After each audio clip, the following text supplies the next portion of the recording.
Instagram বা ফেসবুকে কোন রিলস এখন খুব বেশি জনপ্রিয় বা বর্তমানে কোন পোশাক বাজার মাতিয়ে রেখেছে সেই বিষয়ে আমার বিশেষ কোনো আগ্রহ নেই।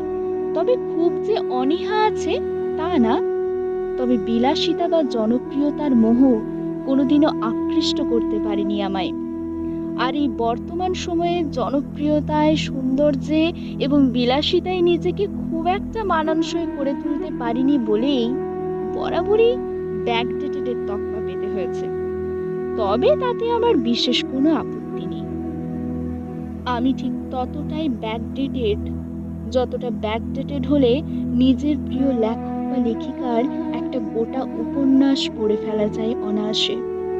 বৃষ্টির দিনে জানালার পাশে বসে নিজের প্রিয় কবিতায় হারিয়ে যাওয়া যায়। বর্তমান সময়ের সাথে তাল মিলিয়ে চলতে পারিনি বলেই তাদের কাছে বড্ড বেশি বেমানান হলেও এই বিশাল পৃথিবীতে আমার একান্তই নিজস্ব একটা জগৎ আছে, যেখানে আমি ভীষণ আনমনা এবং ছন্নছাড়া।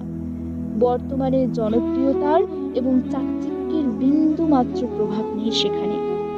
সেখানে শুধু আমার ভাবনারা নিজের মতো করে প্রাণ খুলে বাঁচতে চায়।